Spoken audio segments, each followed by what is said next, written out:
Spain, 1936. Spain at this point has been having a rough go of the last 100 years at least. But in 1931, they ditched their king and formed a republic.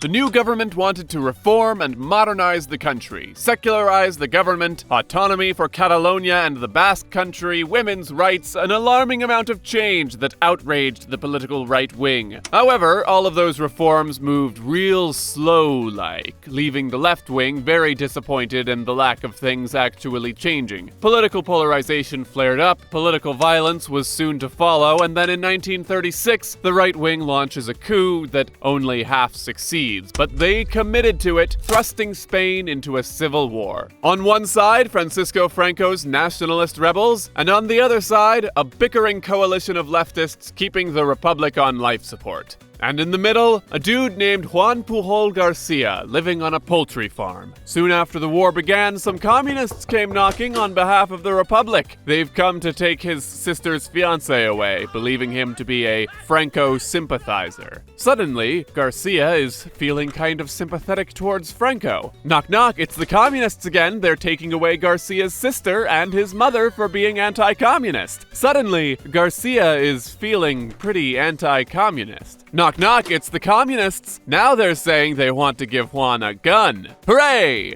But he has to point it away from the communists, at those guys over there. Garcia doesn't like that deal. He hides at his girlfriend's house and then gets arrested for not complying with the draft, until some friendly neighborhood monarchists get him out of jail and give him a fake ID. He goes back to poultry farming, but man, the communists went and made everything all communisty, and now his farm's not making any money. So with nowhere else to go, Garcia decides the grass is looking pretty green on the other side. He plans a daring mission to sneak across the front lines into rebel territory and start a new life. Garcia takes his fake ID and signs up to fight for the communists. He hops out of his trench and runs onto the other side, narrowly dodging patrols and gunfire from the communists until the rebels pick him up and dust him off.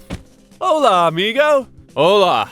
You wouldn't believe what I just went through. Things over there are rough with those communists. It's okay. You're among friends now. And now we can shoot communists together with the refreshing taste of Francisco Franco's fascism light. Garcia spent the rest of the war being abused and at times imprisoned by the Nationalist Army. Flash forward to 1940, Franco's nationalists have won the Spanish Civil War, and if there's one thing Garcia hates as much as communists, it's fascists. He's looking for a way to get back at them without teaming up with communists. Luckily, the sequel to the First World War just came out, and the British are also very into fighting fascists. So Garcia goes to the British embassy asking to spy for them. The British turn him down. He tries 3 times, but I guess he hasn't got the resume. So Juan Pujol García has an idea. What if there was another way to help the Allies? One that would give him experience as a spy and put Germany on the back foot.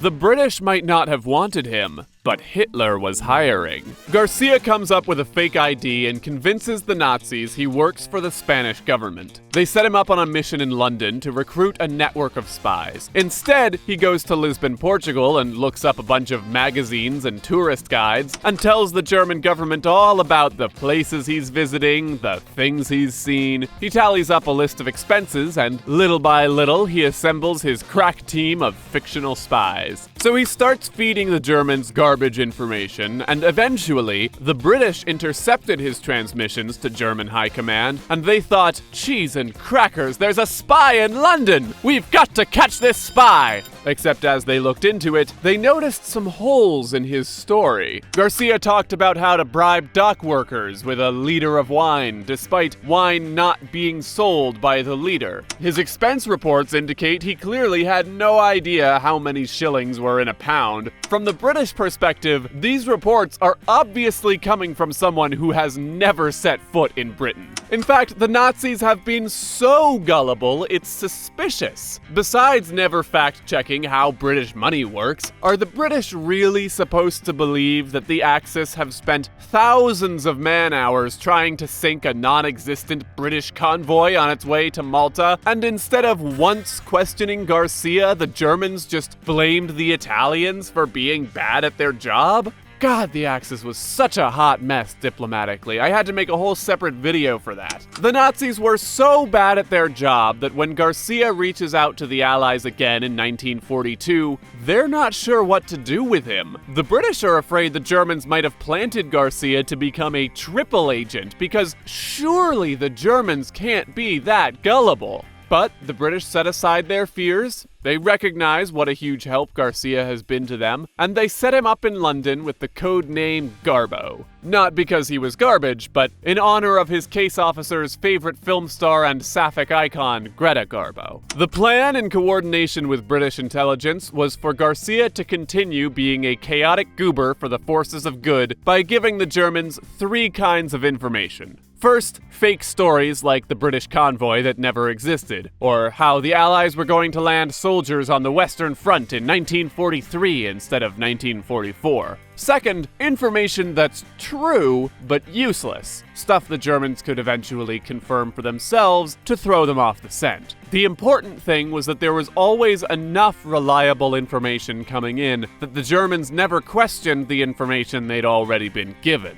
Third, and cleverest of all, information that was true and useful, but late. Just before the Allies landed in North Africa, Garcia sent word to the Germans that a convoy of warships had left port in Mediterranean camouflage. The British are mobilizing. This can only mean one thing. Look out! But oh no, it arrived just a couple days too late. A German command humbly replied, "We are sorry they arrived late, but your reports are magnificent." Garcia pulled his greatest con in 1944. The British were attempting to mislead the Germans about where the Allies would land on D-Day, setting up a huge fake army with inflatable tanks, vans moving back and forth in circles, and huge amounts of radio chatter.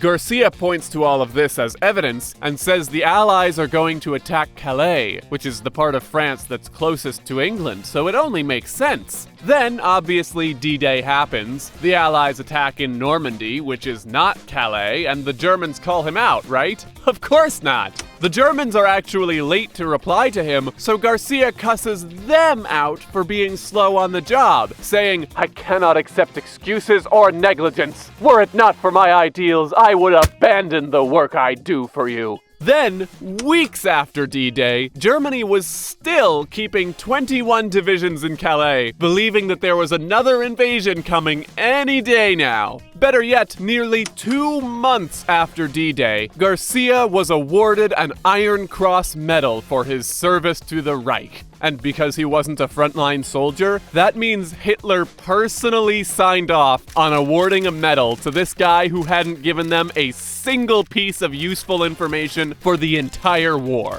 And for doing such a bad job as a German spy, Garcia was awarded a medal from the King of England just a few months later, making Garcia one of only 2 men to have been decorated by both sides in World War II.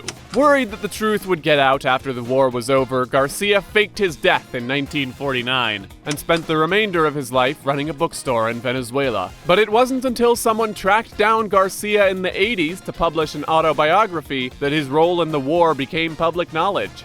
The Nazis never figured it out.